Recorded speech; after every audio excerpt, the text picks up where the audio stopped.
Let's say the pledge of allegiance. Bill, you want to lead us? Pledge allegiance to the flag of the United States of America and to the republic for which it stands, one nation, under God, indivisible, with liberty and justice for all.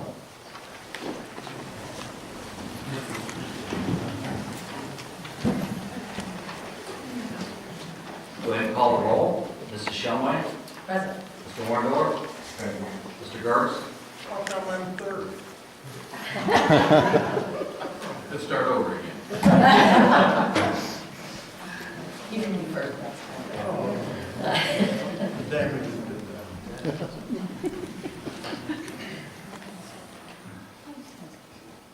I'm the new kid on the block, but I have the pleasure of presenting the Volunteer of the Month recognition of our outstanding volunteer, named Paul Miller. They can't I'll hear you. speak a little louder. I'm glad to do that. Jane has dedicated her energy to many areas of the Park District.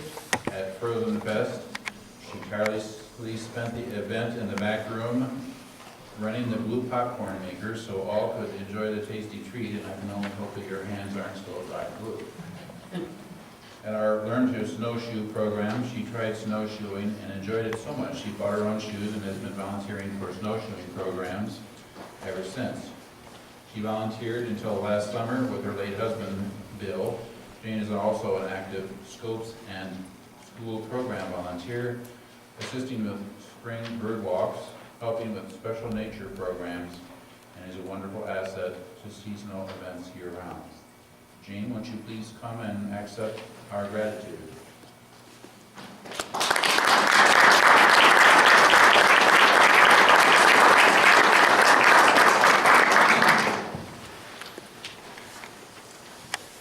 We're glad to meet you, and please let me present this to you. And then Commissioner, I want to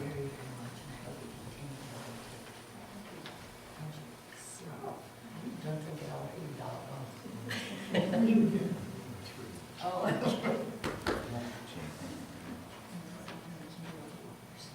I'm sorry. You want to say something? You have a minute if you'd like to go ahead. Yes, she's also a participant in Geauga Walkers, and she can tell you a little bit more about that. I'm a very active participant in Geauga Walkers, just came from there.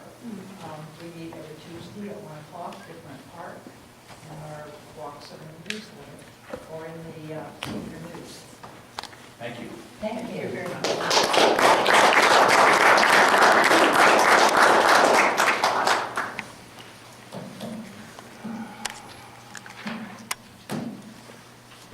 Okay, now we're looking at the minutes from the February 10th board meeting. Did anybody have any questions in regards to the minutes, Bill? I'll also move we accept them. Okay. I would second that motion. Mr. Gartz. Yes. Mrs. Shumway. Yes. Mr. Warndorf. Abstain.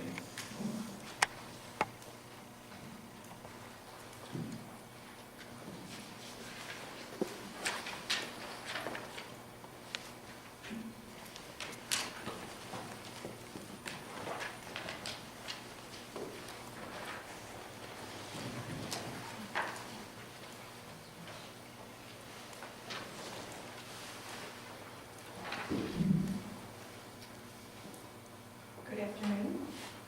Welcome to Swansea. It's not working. Yeah, At all? I don't know, try and see. It's pretty quiet in the room now. That's working, so there we go. Okay, we have three funds. Many of you have heard me say that multiple times, so we'll begin. The general fund has began the month with $5,993.63. Had expenditures of $454,944.94. Revenue of $19,716.83, ending the month with $5,557,835.06. Not with them all the time. The Land Improvement Fund began the month with $3,208,334.79. Had expenditures of $28,512.14. Revenue of $967.95, ending the month with $3,187.90.60. And the Retirement Reserve Fund began with $82,442.69. Had a whopping $3.55 in investment income, and ended the month with $82,446.24. Are there any questions on any of the items within the financial statement presented this month? I don't have any questions, but I do have a comment, because when I read the financials, it says $470 for camping, and I called Mr. Oros and asked, do we need to give an award for somebody that camped out in the parks last month? But so that you all know, those are camping fees paid in advance, no one camped, okay? We did have a few. We did have some. Okay, What do they call it, frozen bedroll? Yeah. okay. Yeah, we also brought in 2,520 utilities, so I questioned the same thing when I saw that much in utilities, but we opened up the utilities for the 15th year, and we had credit card transactions. So this was the credit card transaction portion for when it was opened earlier in January that is now being put into our accounts. So that is why you saw those larger numbers this month. Okay. As there are no questions, I'm going to move forward to the pre-approvals. I'll explain a little bit about pre-approvals just because this is Mr. Orndorff's first time. The purchase pre-approval process is basically a check and balance that allows the board a check against the budget that's already been pre-approved. The budget is approved back in February and was submitted to our budget commission and approved there. That was the second round. The first round was approved back in June and submitted in July to the budget commission for the county auditor. This is an additional check. Everything over $500 we put before the board and basically ask for a pre-approval and request that they take a look at it and make sure that it is still something they want to move forward with at this time. There are some notable items in this month. The total pre-approval request is $321,013.84. Some of the ones that I wanted to make note of and bring to light for you were a $32,606.88 for classic Ford or a 2015 Ford Transit van. That is for our naturalist department. That would be to transport not only the students in the summer camps, but will also be used as an additional transport van for some of the nature arts festivals and a shuttle type vehicle that we could use for additional nature arts festivals and items like that. That is the lowest bid we received.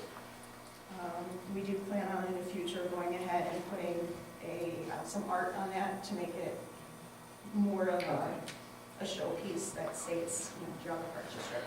How many people does it carry? That can fit 15 people. Another item that I wanted to point out is we do have some items on here that we're purchasing for the Chip Henry summer camps, quite a few. The summer camps are quite popular. We do receive funding from the Geography Park District Foundation, and we are already in talks with the CASA. We are having a meeting with them, and we are having a meeting with the Geography County Job and Family Services as well, coming up here in March. I wanted to make you aware of. But letting you know that some of these expenses are for those upcoming summer camps. We've also just recently had interviews for summer camp interns. Another one I wanted to point out was the Lamar Texas Limited Partnership billboard advertising. This is something new. We've never done billboard advertising before. This will be our first year doing it. The reason why we're putting this before you, you've actually already pre-approved $1,000 back in January. This is not $2,100 new. This is the $2,100 total, so it's $1,100 new. This would be May of this year, and then basically in July of next year. And unfortunately, we couldn't get the slot we wanted to get for this year. We were hoping that we could do a caveman crawl piece, and we were not able to do that in the location we wanted, so we're going to try again and do that for next year, so we needed to reserve it this year. Okay. And that's why the increase. And the other one that we'll be doing this year is going to be the Connect campaign. So we'll be doing one this year with the Connect campaign, one for next year on the caveman crawl piece. It is within our budgeted amount, though. We did have the total budget that would fit with it. So I just wanted to point that out for you. We do have quite a few items for NRM in here. We have an Argo Frontier 8x8 amphibious vehicle that will be used for controlled burns, for invasive species control, and it is considered to be a low impact vehicle. So that is used by other organizations like Cleveland Metro Parks and Western Reserve Land Conservancy, so they do feel it is time that we should go ahead and get one too to help our natural resource management department out. The other one, Accessible also to the ranger staff if necessary? our rangers have a vehicle. Go ahead, Matt. I was going to say, typically in the past, the Rangers have a Polaris that our NRM guys used. So between the two vehicles, this would be more directly for NRM, but in the past, departments have utilized vehicles if need be on a, as-used basis, so. The other item for the NRM that I wanted to point out was for the Truax, the no-till gas drill. That is for meadow restoration to be done in-house so that there is better soil contact. About $16,201. Okay, is that strictly meadow restoration for Frohring, or are they going to be able to use it? No, we would utilize it throughout the park district. We have a few projects for next year out at Observatory Park where we're going to do some meadow restoration. So that's where we anticipate using it with NRM in-house. Okay. And the last one that I wanted to point out is the playground, which is the $99,000 one, and I'm actually just going to give you some copies of what Matt had submitted to us for that. It's been approved, as I mentioned previously, in the budget, but I did want you to see at least the design of what they had submitted to Matt. So this is what they turned into us, and I'm forwarding it to you. Thanks.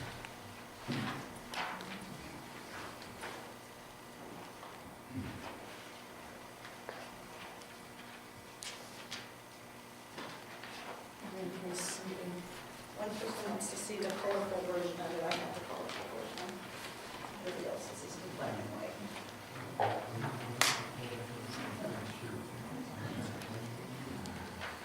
And just so everyone's aware, what they're looking at is the Headwaters playground. And this has the one turtle, but so in addition to this, we're going to do the turtle signage? Okay.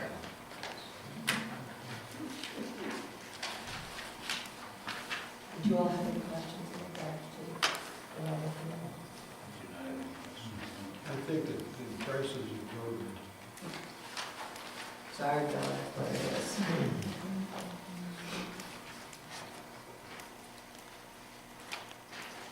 That's what it cost. I do have one other question. Okay. The binoculars for nature scopes print source, Yes. is that just printing or is it purchasing of binoculars? Purchasing and printing. Okay. And that's the entire nature scopes program for the year? yeah, that is for the 15-16 school year. Okay. And if you haven't heard yet, we do now have all 100% participation of Geauga County schools.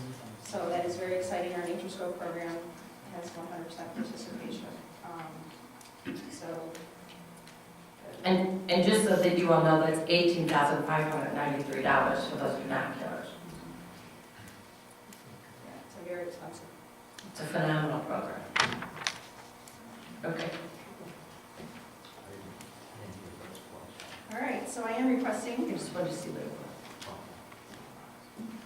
Pre-approval, I am requesting Yeah. pre-approval, yep. Did 321. you have any questions? $321,013.84. I so move that we grant the pre-approval for request in the amount of $321,013.84. I would second that motion. Mrs. Shumway? Yes? She did, she seconded. Mr. Gertz? Mr. Orndorff? Yes. Okay, the last item for me is the presentation of the vouchers. Before you have some vouchers. These are the items that represent what has already been paid for the month of February. If there are any questions, please feel free to ask. If not, we just go ahead and we request that these receive a motion just to accept into the minutes. Motion to accept into the minutes for the general fund vouchers through 2/28/15. I would second that motion. Mr. Gertz? Mrs. Shumway? Vote yes. Mr. Orndorff? Yes. Thank you. All right, next on the agenda, and Matt will come forward if there are any questions, but we're asking you to, as part of the Headwaters Park improvements, you know, we solicit bids over $50,000. Unfortunately, we only had one bidder for Headwaters Park, so we're asking to rebid that contract. That's a recommendation of our design engineering firm, Peninsula Architects. We've got a couple amenities there that we would like to have our operations crew do. Some of the camping amenities, a couple lean-tos and some tent pads and a double restroom. So, but for the sake of remodeling the shelter over there and closing the shelter, some of the things that you've already seen in the form of the plans, we would like to rebid it. So, Matt, do you have anything to add? Any questions? Yeah, I was going to say, so the one bid we received too was also incomplete. But from talking to the consultants, a lot of the costs that they were seeing from their conversations with the contractors who purchased plans and didn't bid on the project was based on the camping that we had included in there. The costs were very high from what they were figuring. We actually did some camping out there in-house with the construction crew in 2010. So it sounds like from talking to the consultants, if we remove the camping and the restroom and do that in-house with our construction crew, that would keep the cost more in line for the shelter with what they were anticipating. So we're going to do double restrooms in-house? Yes, and we're actually already doing a similar style restroom replacement out at Swine Creek, the lakeside restroom, which construction crew is already doing this spring. They did one last year, so we're really confident that, you know, they can handle that. So based on what we're seeing, that by removing those two items, the budget would still remain for the overall project, but doing them in-house, we would actually be able to keep the shelter in line with what we'd expect. Do we have a new estimate of cost? So by removing the camping and the restrooms out of the original budget, that would be roughly $64,000, and that would leave $336,000 for the shelter, which includes some electrical upgrades and demolition of the existing building. Mr. Andre, did you have the opportunity to review the bid that was submitted? Yes. Do you have any comment for the board? No, I felt that you could appropriately go forward so long as you don't exceed that original 10% estimate. Oh, wait, this is Headwaters. Oh. That was Frohring. Yeah. Oh, That's this- wrong. Yeah, I'm sorry. Headwaters, we would just be rebidding. We're rebidding it. Yeah, we would need the Yeah, I board. understand, I just wanted to know if he had seen the one bid that was submitted that was indicated as incomplete. No. Oh, no, I didn't, I couldn't see that. So, you will help us by reviewing the bids when they're resubmitted? If asked to, I'd be happy to. I would certainly like to have your advice in connection with the bids when they're resubmitted. Okay, great. So you asking for us to make a motion to go ahead and let Yeah, I them need the rebid? board to approve to, we have to advertise it. Okay. Second. Mrs. Shumway? Vote yes? Mr. Gertz? Yes. Mr. Orndorff? Yes. Next in line is the Frohring Meadows construction project. We did receive 2 bids for this project. And Matt is making the recommendation to go ahead and award the contract to Hummel Construction, but non-perform 2 items, because those 2 items for the boardwalk and observation deck and the garden, they were too high. So we would like to also do those projects in-house. So, then Matt can add. And I was gonna say, those 2 items on the bid, the price of the boardwalk was almost $1,000 per linear foot. Typically, we see boardwalks closer to $250 to $400 a linear foot. And the other item is the demonstration garden, which at Frohring Meadows, we have a garden we did in-house. We had estimated about $7,500 to do that. The bids came in at $21,000, $25,000. We feel that in-house we could do that with our NRM department and stay within that $7,500 budget. Hence, that's why the recommendation to remove, non-perform those 2 items. The shelter and the expansion of the parking lot were in line with what the engineers had estimated those costs to be at. Is it anticipated that the demonstration garden will once again have prairie plants? Yeah, basically what the demonstration garden is we're gonna match the existing plantings on the left side, just kind of create that balance as you come up to the shelter. Right now, it's only on the left side, so basically the 2 plots would kind of match each other. And then Is park staff gonna work on weeding, or do we have a volunteer group who would be willing to do that? Typically in the past, I believe we've done that with our staff. We could always look at if there's volunteers that would like to help with that. Well, there have been occasions when it's gotten a little weedy. Okay. So it would be nice if we could get some folks who are interested in prairie plants to help us out with that. They might be more attentive to care of the plants. And the other thing is that sometimes people have gotten in there and stomped all around inside that confined area and sort of did serious damage to the intent. No, those are good points. Conservation. Brett, you have a crew that basically you use for things like that? Yeah, our maintenance crew takes care of the grounds, which includes weeding, and we have worked with the master gardeners on different projects to help us weed and do things like that, because That's good. I'd like to see that group expanded, because I think there's a lot of things that we put out for bids that you guys can handle.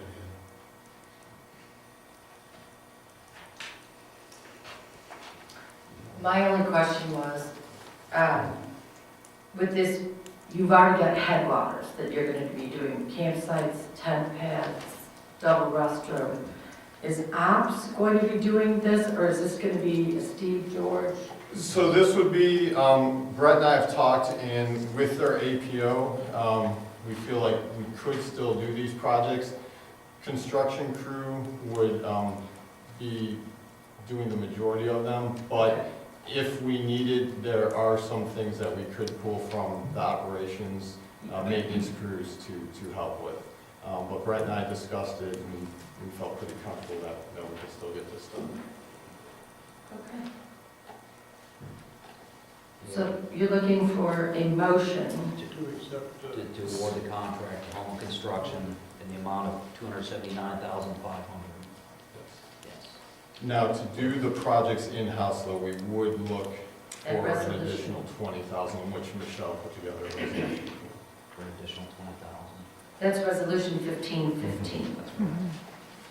So you want a motion to accept resolution 1515? I'll go ahead and second that motion. Mr. Gertz, yes. Mrs. Shumway, Yes. Mr. Warndorf, Yes.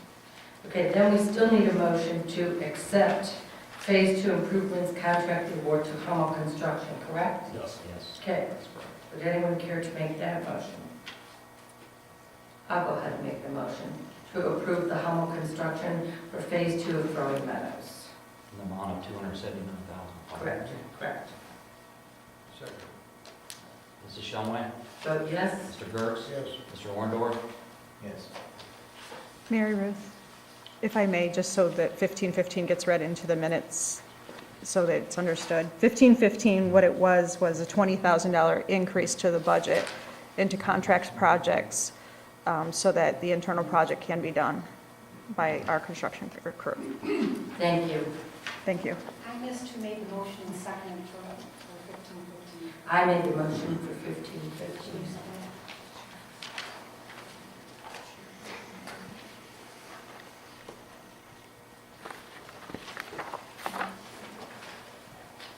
And just to clarify, that means that we're eliminating 21.5 for the prep and landscape garden and the 39.5 for the boardwalk. Yes, That's yes, correct. yeah. Thank you. And then, Mr. Orndorff, the first piece we kind of was the monthly update for the whole division, so I think that was the first piece of information we had, if you had any questions on it. I'm all set. Okay, so next is Jagger Park District Foundation, and Dave is not there, is he? Rich? Nobody's here? No. Okay, so just let me read a letter from the Park District in so that we have resolution number 1415. The Jagger Park District Foundation has requested confirmation that they are permitted to utilize Jagger Park District's name and logo. So the letter will read, to the Jagger Park District Foundation, specifically Mr. David Chu. This letter is to confirm that the Jagger Park District Foundation has permission to utilize both the Jagger Park District name and logo for the purpose, now I have lost my original letter. This is the unrevised one. For the purpose of promoting park events and raising funds for Jagger Park District. These permissions will expire on December 31st, 2015 and be revisited annually. We are happy to have the foundation as a valuable partner in supporting our mission. We look forward to working with you on the NASA Observatory Station, Nature Scopes, Chip Henry Institute, and a variety of park and nature-inspired initiatives both now and in the future. Thank you for your steadfast support. Sincerely, Mary Ruth Shumway, President of the Park Board. So that would be a motion to accept Resolution 1415, presenting the foundation with that. Mr. Ande, do you have any reservations about this granting this permission? No. Any comments? No, I thought this is an appropriate use of it. Frankly, it sort of confirms what the history of it has been in recent years, but given our desire to protect the name and logo, I think it's smart to get on this specific permission. So I don't have a reservation, Jeff, at this stage. Thank you. I still move that we send a letter as you recited it. Mrs. Shumway? Vote yes. Mr. Orndorff? Yes. Mr. Gertz?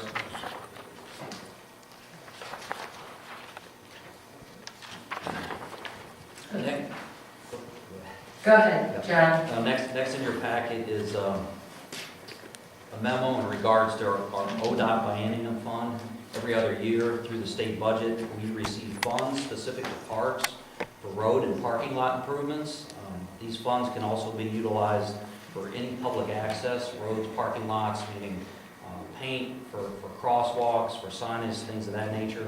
We typically use them for asphalt improvements, road improvements.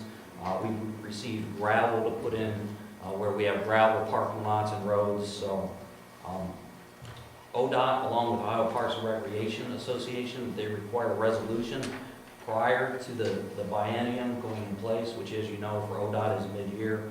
So they simply require biennium. This is a resolution for the biennium. This is past practice. We've done it a number of years. So.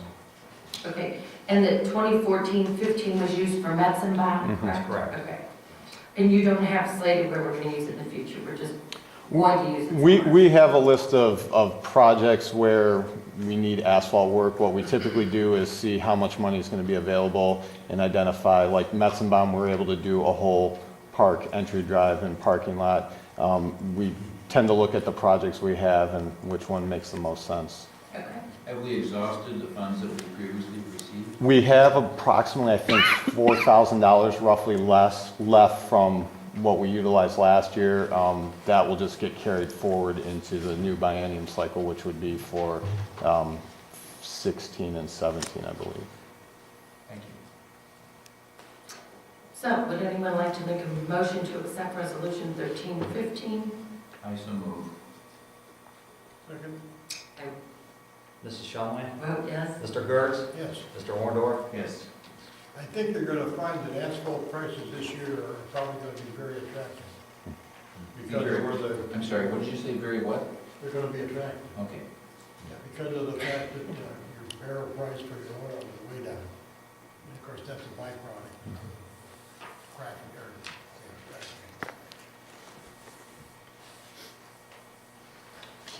This is 1315. So officially, we will be utilizing the draft resolution that was prepared for us? that's Right. correct, that's correct. Thank you. Okay, Michelle, this is you and Sandy, I guess. Maybe you all by yourself. Sandy said, "Come on," and then she left. We did send out an RFP for video production services. We do have in our budget this year 2 different line items. One is for video production services, and the other is to take those, whatever we have produced into a video commercial, more than likely, and then to take that commercial and put it out on a media source, whether it be anything from the YouTube to cable television or up to the news media, Channel 3, Channel 5, Channel 8, whatever direction the board decides to take it, obviously with our assistance and guidance as well. We did send out the RFP. We had quite a bit of a response, which we were very grateful to receive back. And from that, we've narrowed it down to 2 that we would like to further pursue and communicate with.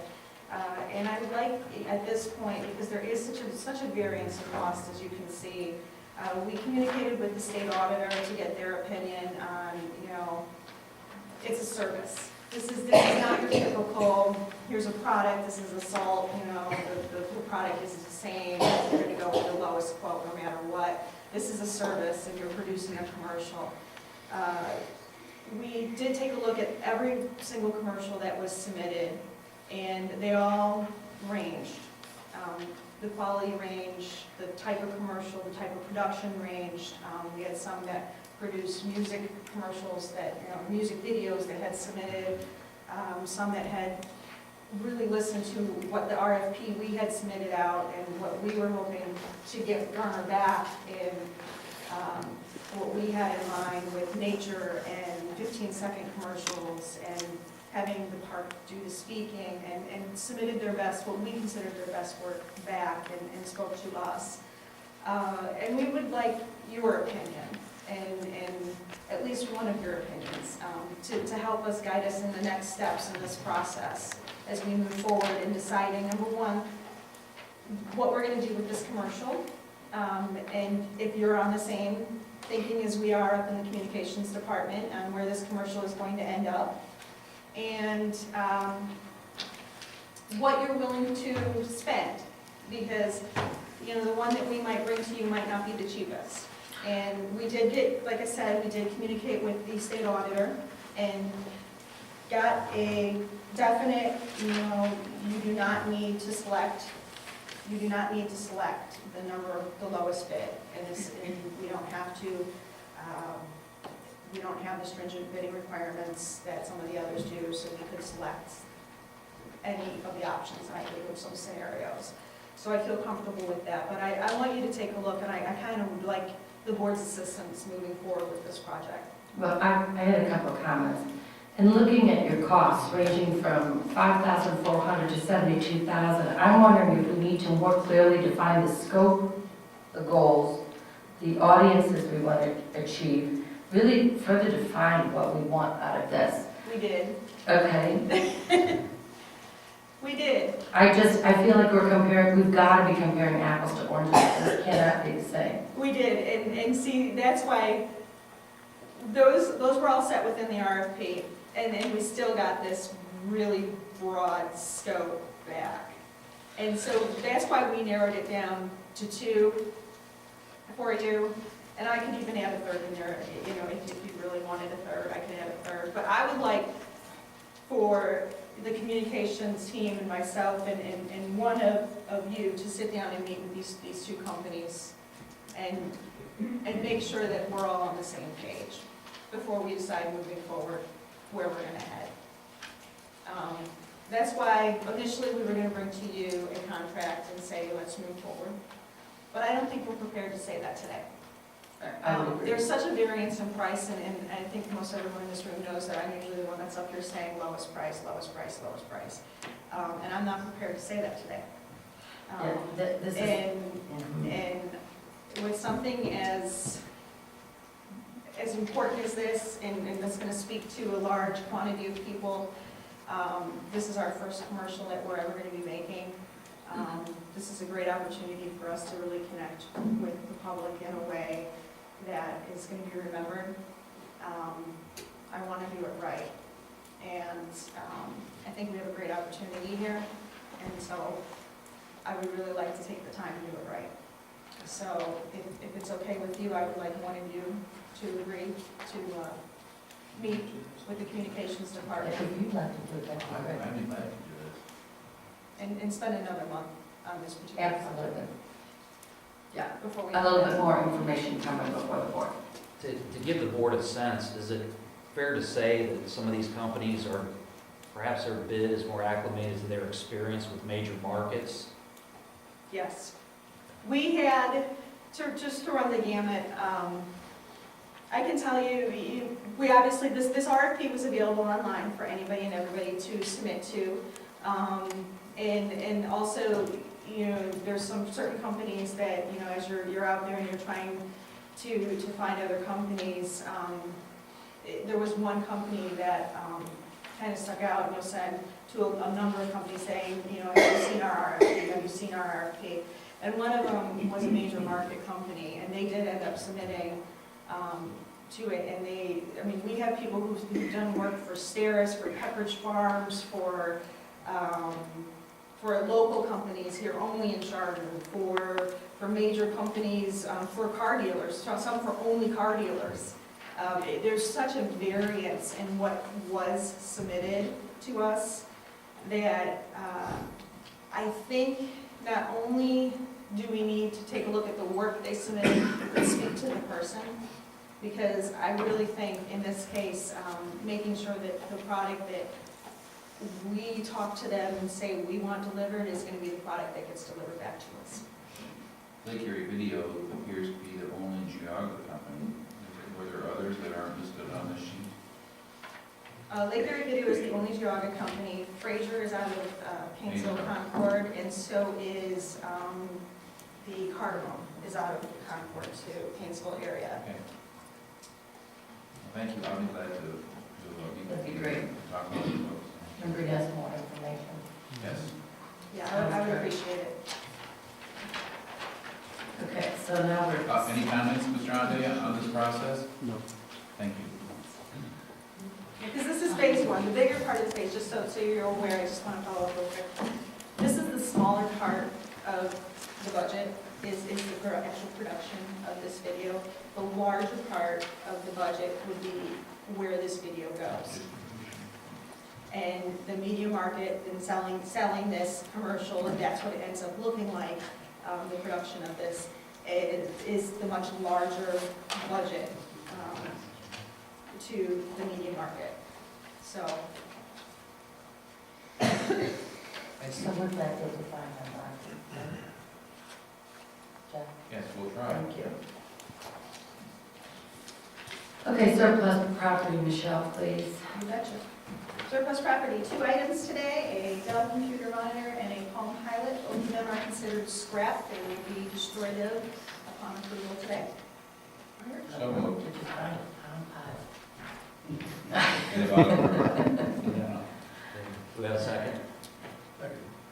Mr. Gertz, Mrs. Shumway, Vote yes. Mr. Orndorff. Thank you, yes.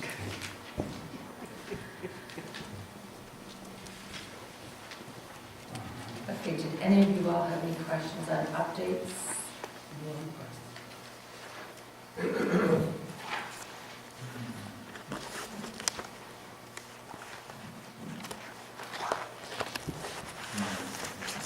Nothing?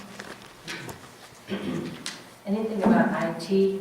As I read through, we're doing a lot with IT right now. Don, did you have anything you want to tell us in particular? Well, the one proposal I had made was, we were gonna do a partial install of Office 2013, but it's come to light that Microsoft is moving aggressively toward a subscription-based product, which is Office 365, and the costs for that are significantly higher. So my proposal was to do a full install this year of Office 2013, or possibly 2016. That's supposed to be out at the last quarter of this year. With Office 213 or 216, you get a perpetual license. It's not subscription-based, you don't pay every year, and the support will run roughly 8 years. So if you do an annual cost of going with an Office suite like 213, it's about $3,029 a year versus the subscription-based product, which is $12,000. I'm not sure I'm ready to make a decision on that. No, that seems like a no-brainer, but could you present to us at the April board meeting, the monies? Don, What's that? I'm sorry. At the April board meeting, can you present? It'll be in April's. That's Okay, fine. thanks. That's fine. Terrific. Okay, did any of you all have any other questions? I have one item. Okay. An update. This is from Jacobson County Payroll, which Jacobson County Payroll is handled by the auditor's office for us. We had an employee that resigned, Carol Wertz, and I'll just go ahead and read the email, because this is monies that will come out of our personnel budget. It says, it has come to our attention that 2014, no contributions were made to PRS for Carol Wertz. At this time, there will be ramifications on retirement issues. We have contacted PERS and are working with them to submit the necessary paperwork. We're waiting for PRS to direct us as to what the next step are to correct this issue. Michelle has provided an estimate. It looks like it would be somewhere around $3,700, so just wanted to make you aware of that. We have to pay the PRS. How Jacobson County Payroll missed that, I don't know. You have anything else to add, Michelle? There will be interest probably added onto that as well. So in the range of $4,000. There's really no controversy as to the fact that we owe this money slated for her PRS contribution. Well, all I could do is, I did send them an email and ask, how could this be missed? It really isn't on our fault or our problem, but ultimately it's our employee, The rest is our problem. so. I wonder how they missed it. They sit with that every day. Don't understand it. Well, the sad part is that we'll pay the interest on their mistake. Is this former employee aware of this error? I would imagine based on how it came about, she probably made them aware. When she applied for retirement, perhaps? Do we want to include her in correspondence so that she has some comfort level that we're trying to address and remedy this problem? I'd like to. Has this ever happened before, Robin? We had someone who was a ranger, and the auditor wasn't taking out the correct rate, they were taking out the regular employee's rate. So this is the second time in my tenure that there's been an error. Pardon? I guess I'm just suggesting, as a matter of courtesy, I'd like to make sure that this former employee is aware that we have been informed and that we're taking action and trying to figure out what to do. Please. Yes, I'll work with HR and we'll go ahead and generate a letter. Thank you. Okay, so we're to Commissioner's time, and I took the time to research. We were told last time that we met, which I believe was February 10th, that there was a violation of hunting and trapping laws at the Burton Wetlands Nature Preserve. Since that time, I've gotten copies of the articles of dedication and the Burton Wetlands Nature Preserve Management Plan that Mr. Gingrich, Phil Gingrich, wrote. And in doing so, I also spoke with the Ohio Department of Natural Resources. And I've highlighted a few pieces and parts for everybody here. So it says the criteria for determining the nuisance status of a given game species, as well as the management of controlled or public hunts, shall be determined by the Park District. That is February 10th, 1999, signed by William Hudson. Then in the Articles of Dedication, it says when Geauga Park District determines that a game species poses a significant threat to the ecological or aesthetic condition of the preserve, they may request that the Chief of the Division of Natural Areas and Preserves, after consultation with the Ohio Natural Areas Council, allow selective or public hunting in Burton Wetlands State Nature Preserve for the express purpose of controlling and otherwise managing the species. So when I spoke with the Ohio Department of Natural Resources, they told me that the key word here is they may, rather than they shall. So that we do not have to contact them, but we may contact them. Then in addition to that, if we go back to the management plan, Phil Gingrich, resource technician, developed this plan after extensive consultation with other park personnel, scientists, and concerned citizens to truly act as stewards of the lands that's been entrusted to it. The Burton Nature Preserve was acquired in 1986, and it's acknowledged as Geauga Park District's most biologically sensitive holding. And that was stated by Mr. John O'Mara, Director, in April of 1992.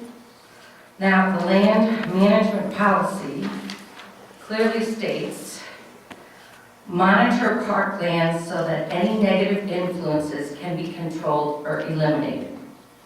Then I found it intriguing, land use guidelines.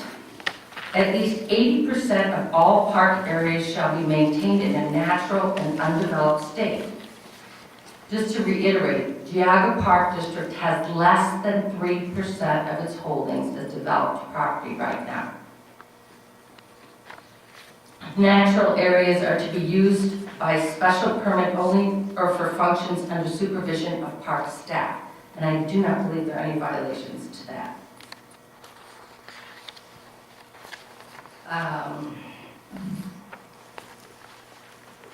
It goes on to say that the design of the facilities must consider the surrounding environment and must not exceed the carrying capacity of the areas. Grass mowing of recreation areas will be decided in each plan. The development shall not exceed 20% of the total area and shall be confined to an area where the least impact will occur to the environment. I'm trying to think if there's anything else. Then in my conversations, just so that you all know, with Mr. Tom Arbor of the Ohio Department of Natural Resources, Mr. Arbor told me that at this point, the ODNR is confident in the management that the Geauga Park District has been using for the Burton wetlands thus far, and they're definitely happy with Mr. Oros's management of them this year. So I guess my question would be, is there anything that when we come up for public comment that you all think has not been addressed yet as far as hunting on Burton Wetlands Nature Preserve? So that we can say that that question has been fully exhausted and that we've answered all those questions. I do not. Any comments, Joe? Are you asking if anybody has something now? or are you- We're going to get there. I just want to double check. Did you have anything for commission time? Did you have anything for commission time? Okay, so at this time, I can't decide if that clock is working or not working. Yeah, it's 4:20. So we're going to go ahead and open up for 30 minutes discussion. Pardon me? 30 minutes, just a second, Ed. 30 minutes. If at that time we feel like there's still a lot yet that hasn't been exhausted, because I would really like to end the conversation of public hunting and trapping on the parks today, so that everybody understands it's a management of the parks, and that's what we're working towards. So let's go ahead and take, it's 4:20, say till 5 o'clock, that gives 40 minutes. Okay? Yes. Thank you.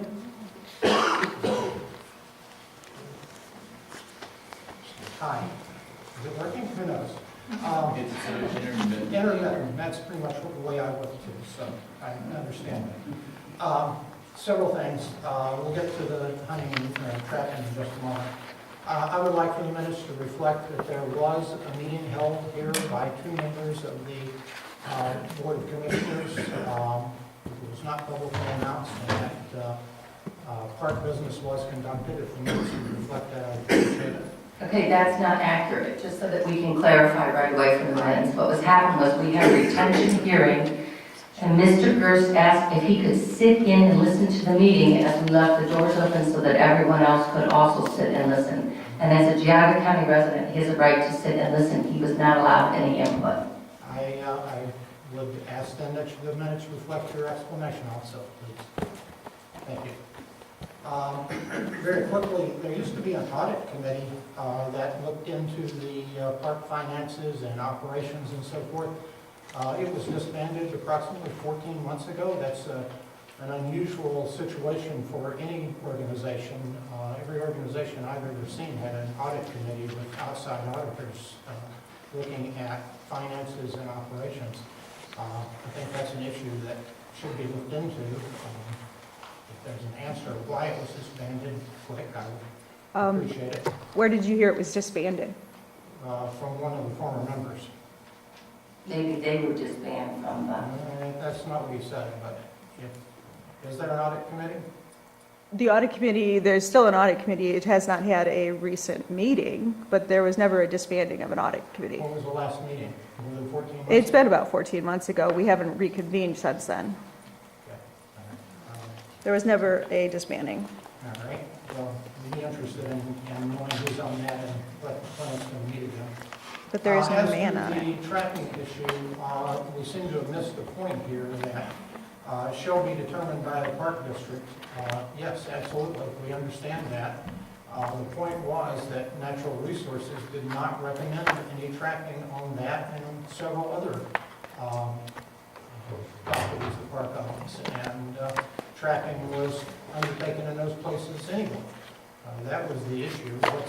You're violating your own standards, and it's sort of questionable. I talked to Mr.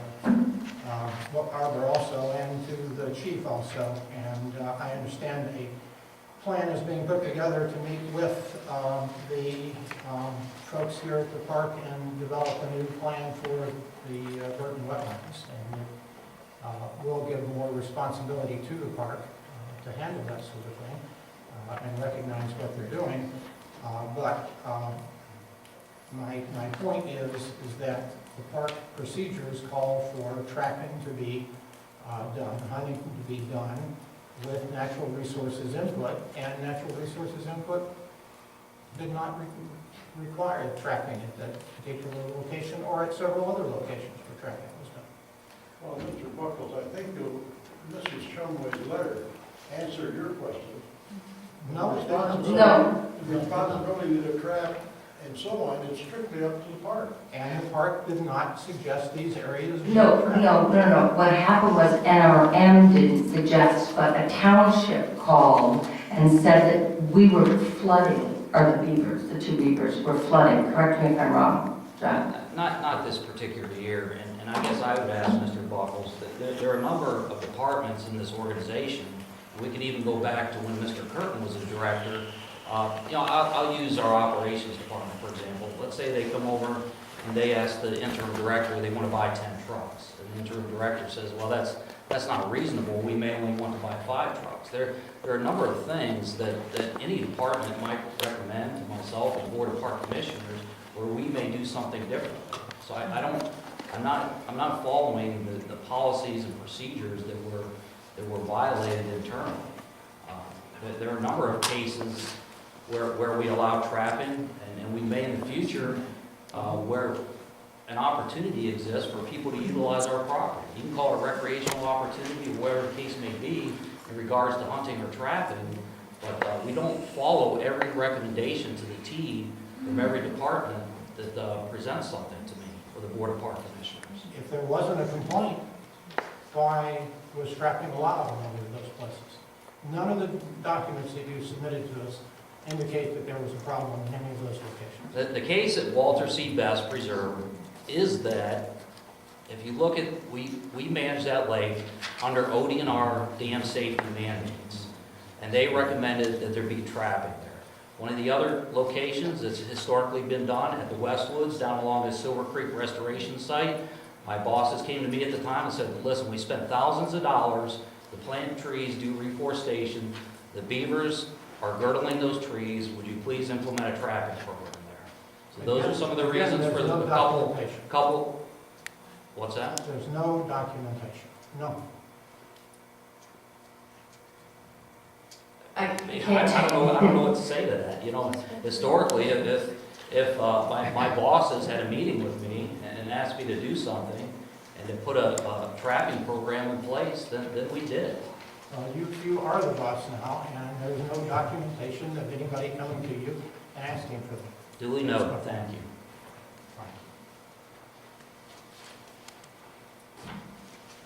Yes, ma'am.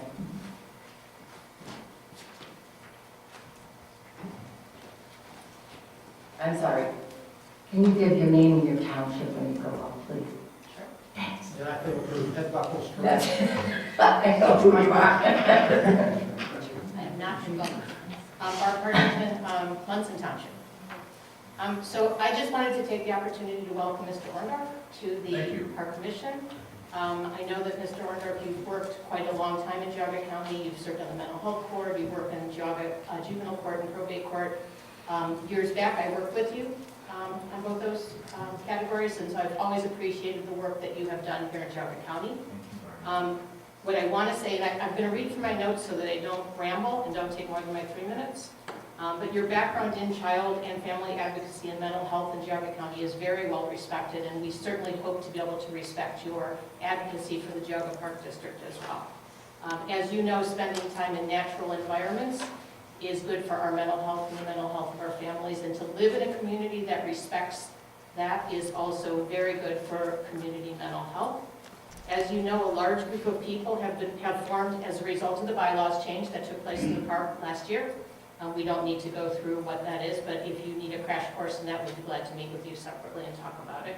Our group is called Protect Geauga Parks, and we work to advocate for preservation, conservation, and protection of the parks. And we work to educate members of our community who have supported the parks in the past and would like to support them now.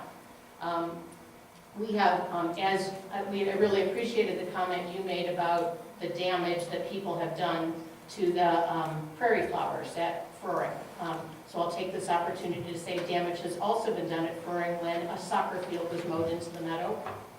That's done even far more damage than trampling the garden. So I'm just bringing that to your attention because you may not be aware of some of the changes that have taken place. Can I respond to that? Sure. There used to be folks who would bring their model airplanes there and use that sort of a big squarish area to fly their planes. And I was noticing that there is now a prohibition against any flying objects in our parks, which I'm not sure when that was implemented. But I have observed the soccer goals in that area now, which would certainly make it challenging for flying airplanes. Right, and I'm not here to discuss the benefits of airplanes over soccer, but I do know that when we go to Frohring Meadows, we now see a big chunk where there were bobolinks, where there are now potentially soccer players. I've never seen anyone playing soccer there, but it was mowed as a lesson, that's all. Yeah, it's been mown for some time, I don't know how long. I mean, we could take time to talk about that, but the idea of playing soccer is a little bit different in that you have audience and parents and chairs and balls flying into the meadow. But I don't want to talk about that right now. I understand your point. So, but I just wanted to bring up that we are concerned about the preservation of the natural habitats of the park. We're concerned about the definition of recreation being misleading, that recreation for me might be going with my binoculars and sitting on a bench and looking at a bird, and recreation for somebody else might be using a motorized vehicle such as a all-terrain vehicle, just for example, I'm just using it, or a snowmobile. So I think we have a lot of discussion to have, to continue to have, to make sure that the recreation that's allowed in the parks goes along with the goals of preservation and protection. We're advocating for good leadership in the parks. I really appreciate how you have today, throughout the meeting, in a gentle voice tone, been able to talk about the employee who may not have gotten her retirement, been able to ask about, let's check into that. And I think those of us in the audience also appreciate not being reprimanded if we're asking a question and trying to get an honest answer. I will also just take the opportunity to say I do think it's a little bit unusual that even though Mrs. Shumway is probably very, very good at doing an investigation, to investigate yourself over a hunting and trapping issue is a little bit suspect. All the boards I sit on, if an investigation is needed, somebody else comes in to do that investigation. Well, by the way, Ms. Shumway, with regard to these documents that she was discussing earlier, I mean, we can certainly make these available for review so that everyone has access to the same information about this issue of whether there should have been permission granted by the Division of Natural Areas and Preserves. But her point was only that after she made inquiry, that it appeared to her as if that was an opportunity that the Park District could utilize if it wanted to seek the advice and guidance, but that it's not mandatory. But I don't pretend to be the last word on this And I did not conduct the investigation. I'm just saying that if I serve also on several boards, and if a question comes up as serious as possible violations of hunting and trapping rules, it usually is an outside source that does an investigation. So I'm just bringing that up. Are you suggesting who should have done? I think there probably are some people in the audience that could make that suggestion. I'm pointing that out because I have the podium right now. All right. I'm going to keep going. I know I'm off my 3 minutes, but I would like to say... I interrupted you, so... It's okay, I appreciate Please. that. It would be not appropriate for me to miss saying that there are concerns about your position working in juvenile and probate court, as Mrs. Shumway, I think, has also had some connection with juvenile and probate court. I'm really hoping that you're able to act as an independent advocate for the Park District, avoiding any political or personal involvements that may hinder your independence. I know that you have an interest in conservation, and I really hope that you're able to help the Park District kind of pull itself together and not be an embarrassment as it has been for the last 6 to 8 months. So I want the publicity in the paper to be positive, not negative.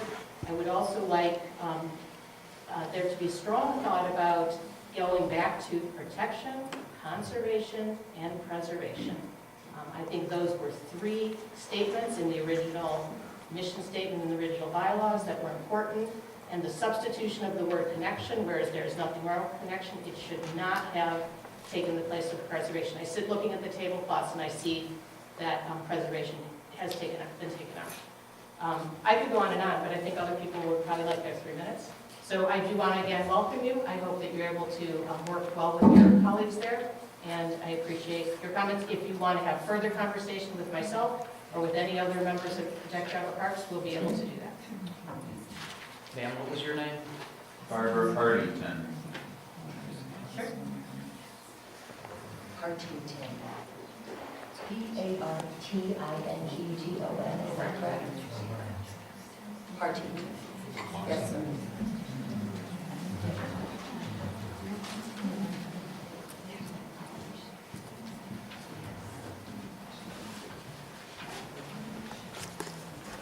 Good afternoon. My name is Tom Foster, Thomas Foster.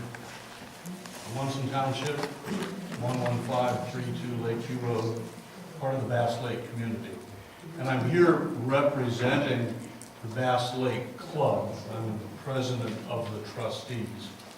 And we've had a lot of yelling and screaming and fire down there.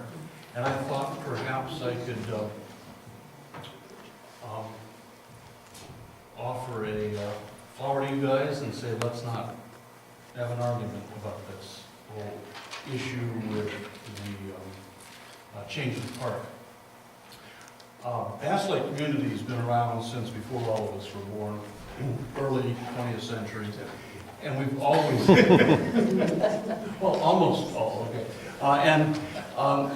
and it's always been a community park. It's, you know, there's been beaches there, and it's been a wonderful little community park, and in a sense it's somewhat different than other parks within the Geauga Park District, as this has always been a community park, and historically, and then geographically, it's a community park. Effectively, you can't get there from here.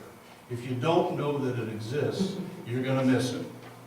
That's true. It's, and as part of the Bass Lake Club, we sort of look after the place. This is our community.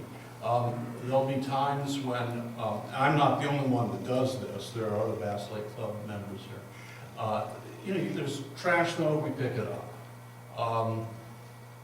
I walk the dogs every morning, go down to the lake, make sure that everything's fine. We look after the place. And in exchange for that, we had an agreement about, I think it was started 12 years ago maybe, where we sort of look after it. It's been, you know, in our family, as it were, for almost 100 years. And you give us some boat racks put up. And, you know, kind of first dibs on the lodge and little things like this in exchange for us giving up the lodge and selling it and so on and so forth. Well, that contract, that agreement, expires shortly. And I would ask the, May I ask, what when you say shortly, what's our time frame? April. I believe the 1st of April, April Fool's Day. So, I'd ask if you could review that and once and sign it, please. It's been around for a dozen or more years, and we've been a community park for nearly 100 years, and it would be nice to keep that feeling. Is there an existing written agreement? There is. Would you like a copy? Yes. Do we have this? Yes, we do. All right. Here, have a copy. It's on both sides. I haven't figured out my new printer yet. Mr. Andre, have you seen this already? No, I had to consult it when we had the issue about the boat, but I have not seen it in its entirety. He gave you 2 copies, so. Wow. Was this renewed a year? No, 5 years. It's 5 years. 5 years. No. The other thing, being a small community, and this is going to, I don't mean offense here, but this is delicate. I remember walking the dogs one morning, and I don't do it when it's 4 below, but and all of a sudden there's all this recreational equipment there, and I said, well, that's kind of cool. And then my wife pointed out to me, she says the only taste I have is in my mouth. But even I could realize that the baseball backstop was ugly. When you stand in front of the lake and you look out over this lake, and it's gorgeous, the bald eagle flying, the herons, and there is a baseball backstop. Is ugly. Even I can tell. And there's no problem with the rest of the stuff, but would you please take that down? We don't need that. And nobody uses it. People use the bocce court, sand baseball, girls' bikinis, that's great, but not the baseball. Tetherball, fine. Kids play with that all the time. Lodge is beautifully kept up. Boat, you said you made us up another boat rack this year at our request. Thank you. It's 6 more boats. What a, we've been fighting over who gets boat racks amongst ourselves. Now we have 6 more spots to put up committees. What a great thing. Thank you. The issue with the 3 acres that EPA wants, I'll be willing to go down to Columbus and talk to these people. I've got a few minor contacts down there. So if we can get them to back off a little bit on that and say, hey, no harm, no foul. Just let it works. Don't fix it. If you would like, I'd be happy to do that. Do we have your contact in? Do we have your contact? I do. All right. John, did you have any comments? No, what Mr. Foster is referring to with the 3 acres is with the addition of the recreational amenities that the board asked to see last year. We impacted a maximum of 3 acres, and they were asking that we enroll an additional 3 acres in what they call an environmental covenant. It's like a conservation easement. So that is one of the reasons we don't have an agreement in place with the Bass Lake community. Mrs. Shumway and I have been in discussions about how that may affect their Bass Lake community agreement. So. The area that you're talking about has always been mowed. Kids play soccer.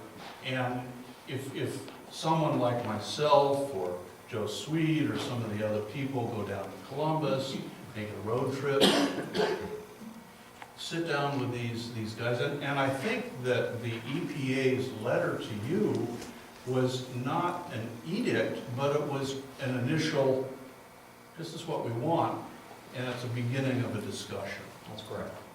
And a little input, maybe some photographs, I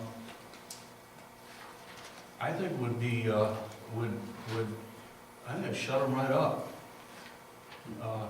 And I think if that baseball backstop went away, the pictures would look better. So just to clarify, go ahead, Jeff. Is it legally permissible for us to extend this agreement by motion today for a period of 90 days while we get these things sorted out? I would not have a problem with that, Jeff.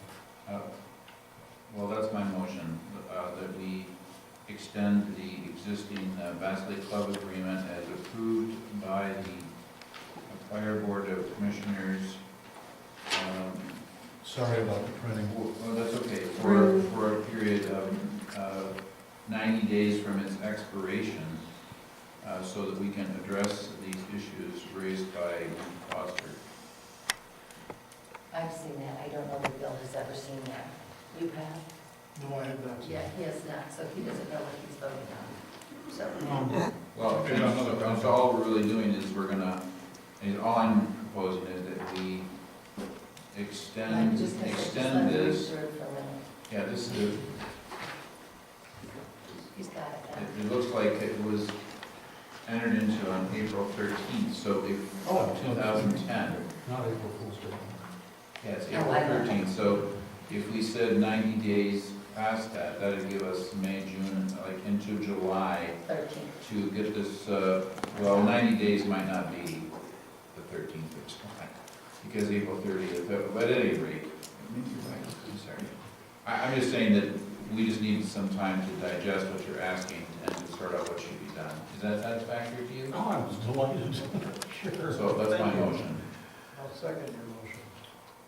Mr. Gertz? Yes. Mr. Shumway? Yes. Mr. Orndorff? Yes. Thank you. I just want to clear. Can I ask you one more Yeah, go question? ahead. I'm sorry. I'm interrupting. Is there anything else that you are specifically requesting besides the removal of the baseball backstop? Well, On the aesthetic baseball grounds? backstop is an aesthetic issue. Yes, but what And, else? but everything else, I mean, everything else is great. I mean, what a beautiful park, what a wonderful place to raise kids. What a great place to walk my dog, have a canoe and go out there in the morning. I mean, this is like heaven. You guys have done a wonderful, wonderful job in maintaining that park. Nicely done. Until the backstop came up. I did have a question. When I went down there to look at it, I just am wondering, with this renewed contract, what the park district might be able to do. There's no way I can schlep some of those boats from where they're stored down to the lake by myself. How do you all do that? Well, it's very, very easy. You have sons. The last time I took the boat out, my son was home on leave. I said, let's go out and take the canoe. Okay. And it's a heavy old canoe. Yeah. And out we went. And he decided it was a race. I'm sitting in the back, and he's decided, oh, no, I'm a naval officer. I'm going to go for a race. It's fun. It is just play. It is just wonderful. And we got bald eagles there. One landed in my front yard. How many people in this country have a bald eagle land in their front yard? This is an amazing park.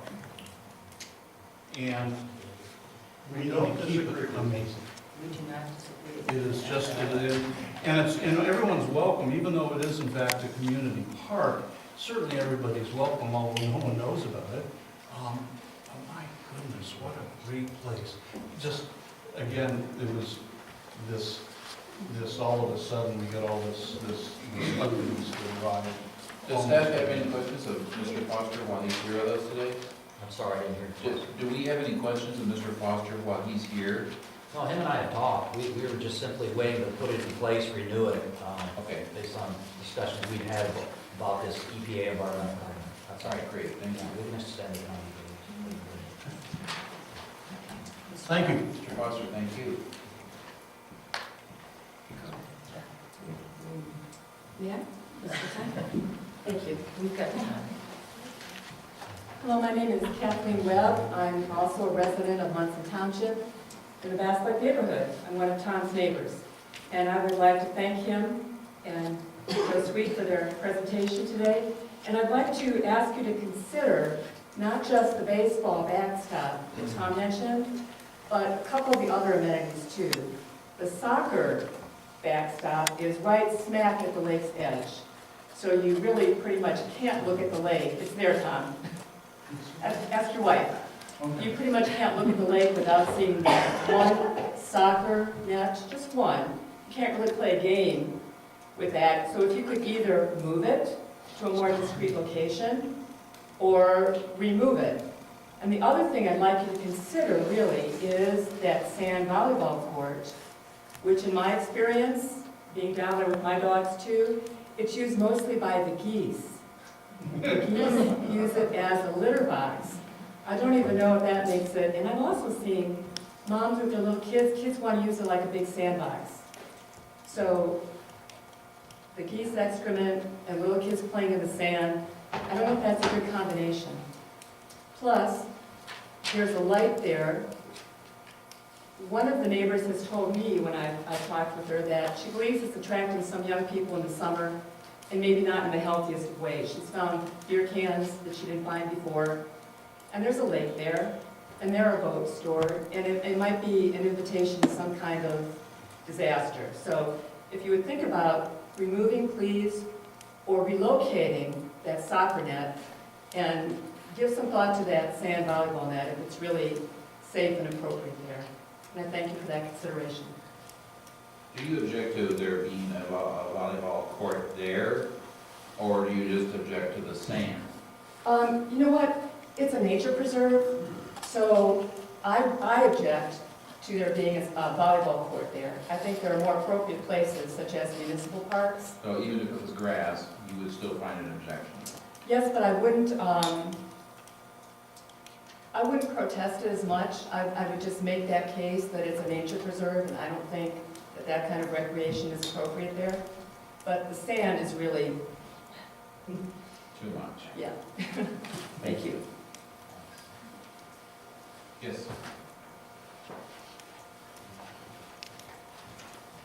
We got a very patient group, isn't it? Hi, I'm Marcia Rubin, and I'm from Bainbridge, and I've lived in Jefferson County for 25 years. I had to drive over 40 minutes to get to this meeting, and I really would like it if you would consider going back to the old schedule and taking all of the Geauga County residents and keeping them in mind, and not making these meetings at the northernmost park that exists. That Westwoods is centrally located, and that just makes sense. Because it doesn't eliminate people that don't want to invest all of that driving time. I would agree with you, Marcia, that I got shot down. It's much closer for me to West. I mean, the board meetings are for the people. They're not for convenience for the board members, they're for the tax-paying residents of Geauga County. Ma'am, we've already voted on the schedule for the year. I'm just saying my opinion. Ms. Rubin, is there another issue? Yes. that you- The minutes, I'm sorry. the board meeting minutes. When the board meeting minutes are not made public until after the next board meeting when they're approved, how is the public supposed to have any type of input if they're unaware of these things, of like proposed changes to the bylaws? Like really important things that by the time they find out about it, it's already been presented to the board and voted on. I don't think that's right. Dave, you want to address that? Well, I mean, I can only say that's the typical practice of virtually every political subdivision that I'm aware of, that the minutes of the last meeting get approved at that meeting. There may be other ways, if drafts are produced, that a public records request would produce the draft of it. But I don't believe that we're in the practice of creating drafts here. Anna prepares the minutes and they get circulated at the next meeting or just prior to the next meeting. I'm not sure what the timing is. But it's nothing unusual the way the Park District is doing it. I just don't feel that it's reasonable as far as the amount of time, and it totally eliminates public input. As far as the time of the meetings at 3:30, you're virtually eliminating anybody that works first shift, second shift, or third shift. Again, how is the public supposed to have any input if these meetings are in the farthest corner of Geauga County at a time when anybody that works cannot attend? The park board meetings were sent back to the time that they were previous to myself coming on the board. Well, I would That's like the history of the way it always I would was like to previous to last request- year. Do you know why we hold it here? You know the reason? I The don't, reason is the fact that the staff who has to be in these meetings would have to travel to Westwood. This is not cost effective. So for the little inconvenience we have by holding them at 3:30 here, we felt that perhaps if you want to get them on the internet, if we can afford that, to present them to you. But I don't see any reason for changing. I because understand your concern, because you're it's- from Bainbridge. it would be very inconvenient for you to drive, but you're not putting any consideration into it. Well, not only me, but all these staff members would have to drive there too. And by being here in their own office, they probably don't run out any overtime.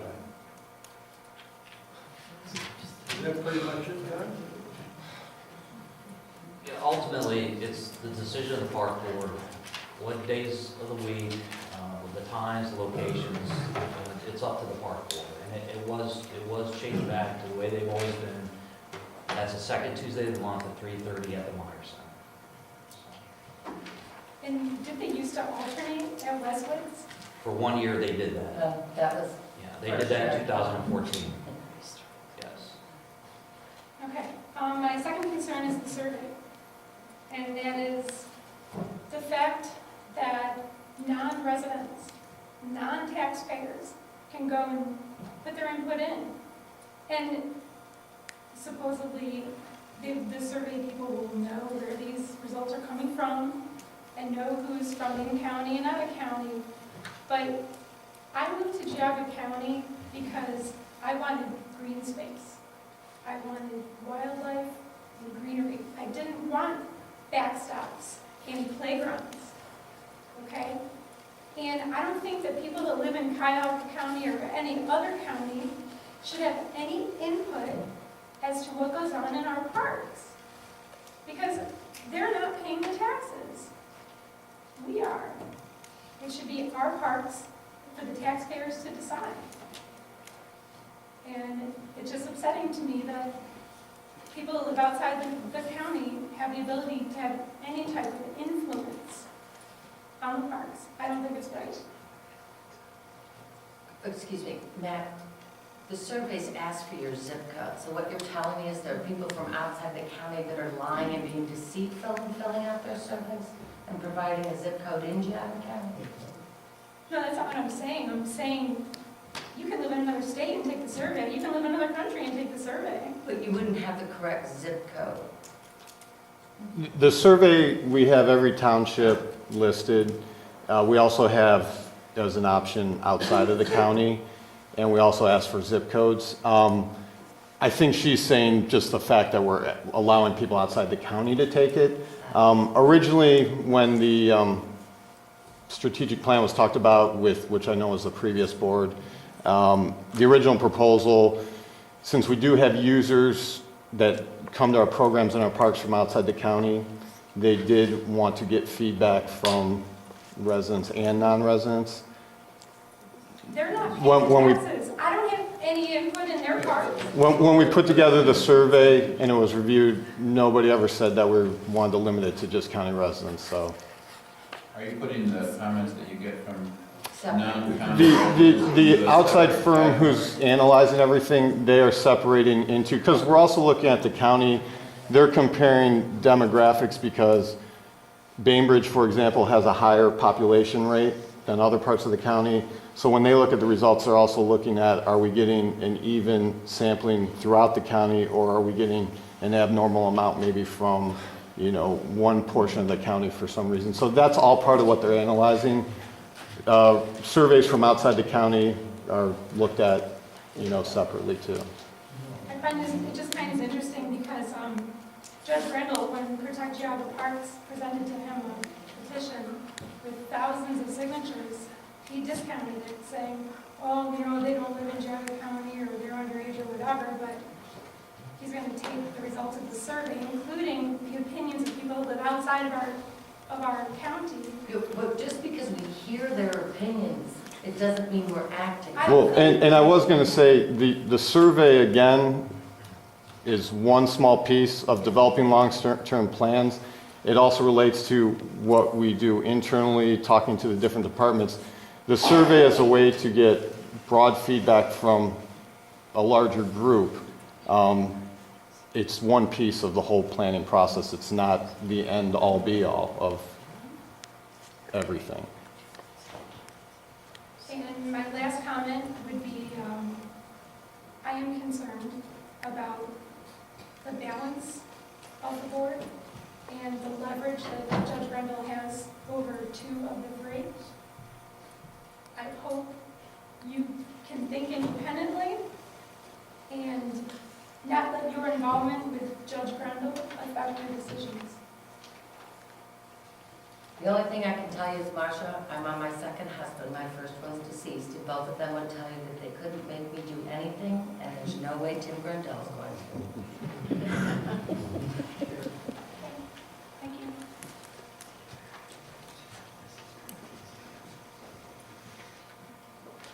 This gentleman here in the black coat. I'm Frank Jacobson from South Russell.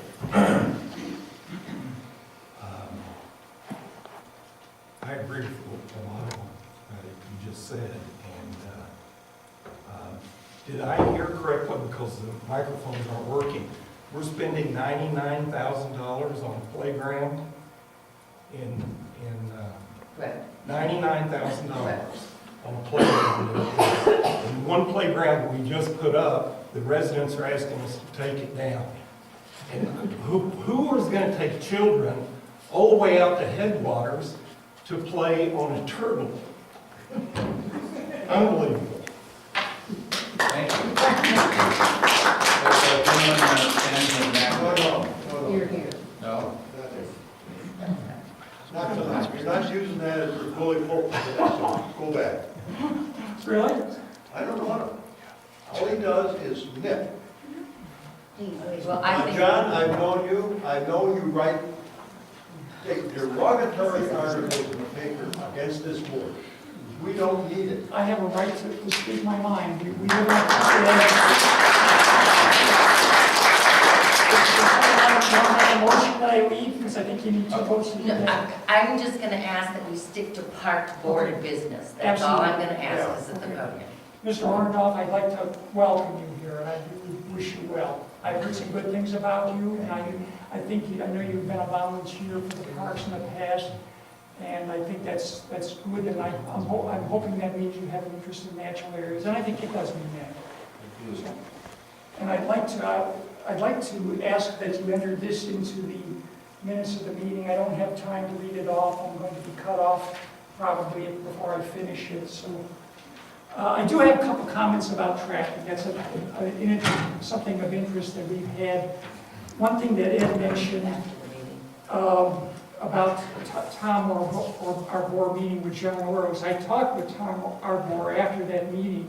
I asked him about his discussion with John Oros. I asked him, did you ask John what problems there was at Burton Wetlands regarding the animals? And he didn't even ask, he said no, he didn't ask him. You would think that would be a basic question he would ask, what was the problem there? So that doesn't give me a great deal of confidence in the state people. But anyway, Mary Ruth, regarding your use of the word may, I believe that may well have been incorrectly used there, because from the information we've had regarding rules, the state's rules for state natural areas, hunting and trapping are prohibited there.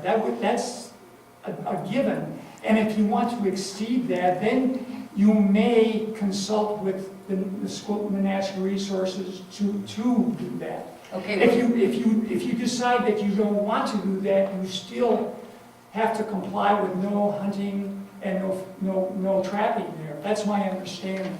Okay, well, we're gonna have to agree to disagree with the Okay. understanding, because ODNR explained it to me differently. Right. Regarding, we started this looking into trapping because of a couple of people who lived near the rookery had, they told us that the beaver had been trapped out of there completely. We thought that was pretty inappropriate, if indeed that has happened. And I still don't know for sure or not. I heard someone say that the golf course were complaining about it. I talked to the manager of the golf course. He said he had no complaints about beaver there. So we're still wondering about what's going on there. But we've been looking into other areas. One area is the Pine Brook Preserve. That's I thought it was rather curious. We obtained a lot of freedom of information requests from the park, and I noticed there were no permits issued for no trapping permits issued for Pine Brook. Then it occurred to me that Pine Brook was purchased 5 or 6 years ago. I did talk with Bob McCullough at the time, and he told me that in order to acquire that property, they made an agreement with the owner that they would allow them to trap there.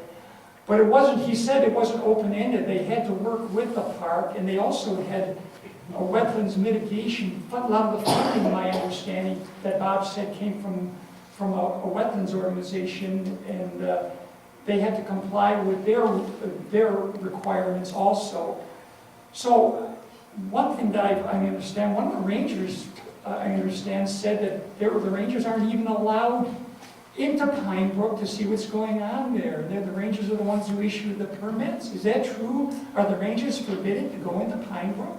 I would have to look at the management. You mean you don't know, John? What have they ever been in there this year? Is that part of their routine area to patrol? I mean, the park is, we paid $2 million or something like that for that property. You don't know whether they're allowed to patrol or go into that area? Who is? John, thank you. I did not write the management agreement. Yeah. At the time, the deputy director wrote the management agreement. I don't know offhand if the Rangers can go in there or not. You're the boss. You don't. He just told you he doesn't know. Okay. Is anybody, can you tell me, is anybody allowed to go in there? Say Natural Resource Management, since they're part of keeping an eye on what's going on, do they have to